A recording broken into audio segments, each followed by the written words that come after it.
Don't forget, 2 bullets, 1 wrong turn, and the world we know was shattered. June 28, 1914. A sleepy city suddenly becomes the stage for the greatest tragedy of the century. But the truth is, those shots were only the spark. The fire had been smoldering for decades, hidden beneath treaties, rivalries, and the ambitions of kings and generals who believed time was running out. Europe looked calm on the surface. Monarchs still exchanged letters written in flowery hand, and diplomats shook hands at banquets. But under that polite veneer, 2 machines were grinding louder every year. An arms race that filled the continent with steel, and alliances that tied nations together so tightly that one spark would drag them all into the flames. In the Balkans, nationalism boiled over as the Ottoman Empire retreated, leaving behind new states, new hatreds, and endless scores to settle. Before we go deeper, don't forget to subscribe to the channel and hit the bell icon, so you never miss these cinematic dives into history's turning points. 4 forces drove the continent to the cliff's edge: nationalism, militarism, imperial rivalry, and alliances. Nationalism pushed Serbs to dream of uniting all South Slavs under one banner, while Austria-Hungary clung desperately to its fragile empire. Militarism meant generals, not politicians, began to decide the fate of nations. Imperial rivalry had already brought France, Britain, and Germany to the brink over Morocco and colonies, and the alliances, the Triple Entente on one side, the Triple Alliance on the other, promised that no war would stay small. Inside this storm stood the people who mattered. Archduke Franz Ferdinand, heir to Austria-Hungary's throne, was blunt, awkward, and deeply unpopular at court. He loved his wife Sophie fiercely, even though their marriage was despised by the empire's aristocracy. He hated the idea of a reckless war and believed it could destroy everything his family ruled. But tragically, he surrounded himself with men who thought war was the only answer. One of those men was General Konrad von Hitzendorf, obsessed with the idea of striking Serbia before it grew stronger. For years he begged the emperor for a war, convinced it was the only way to save Austria's pride. In Berlin, Kaiser Wilhelm II and his ministers watched Russia's armies grow faster and stronger, fearing that Germany's moment of advantage was slipping away. And in St. Petersburg, Tsar Nicholas saw himself as protector of the Slavs, unable to let Serbia be crushed without reaction. Nowhere was the tension hotter than the Balkans. 2 brutal wars in 1912 and 1913 had redrawn borders and drenched the land in blood. Every state in the region carried grudges like loaded pistols. Bosnia, annexed by Austria, seethed with resentment.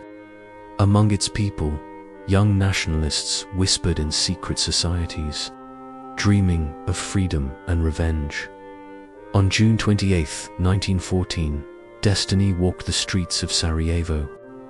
The Archduke and Sophie arrived in an open car, parading through the city.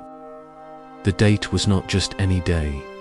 It was Vidovdan, a sacred Serbian holiday tied to the memory of medieval defeat and sacrifice.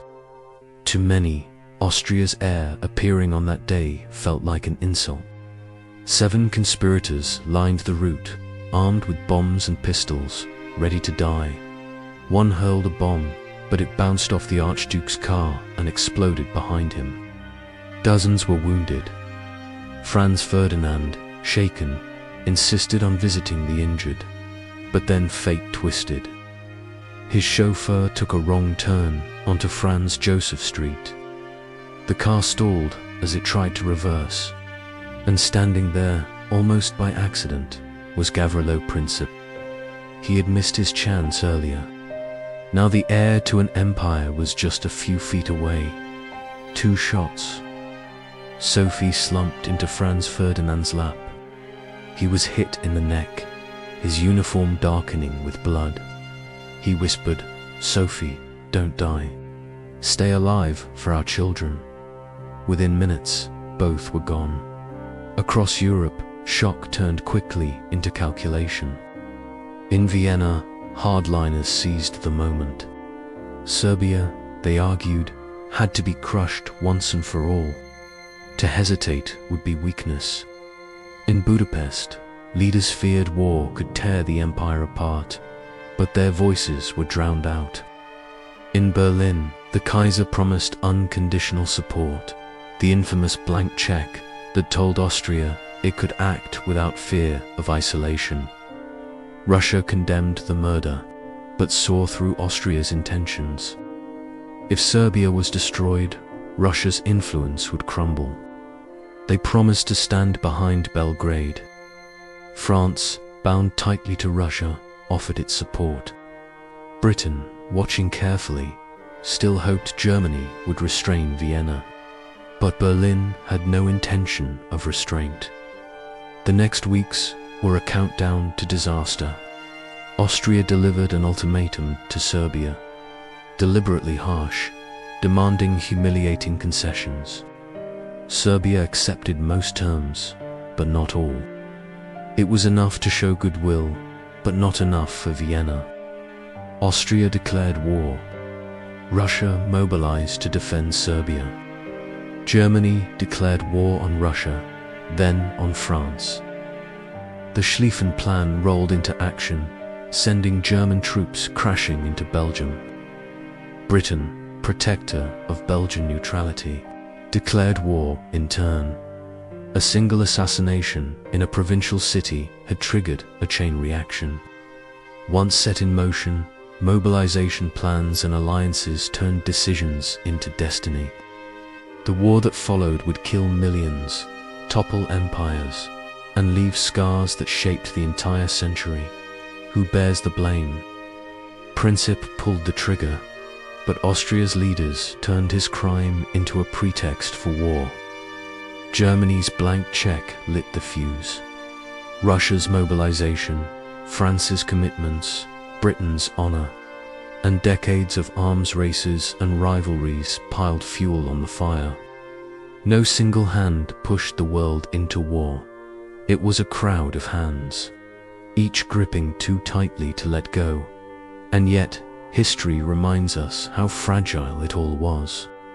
If a chauffeur had not made a wrong turn, if a bomb had landed differently, if a cyanide pill had worked, perhaps the Great War would have been delayed or avoided altogether.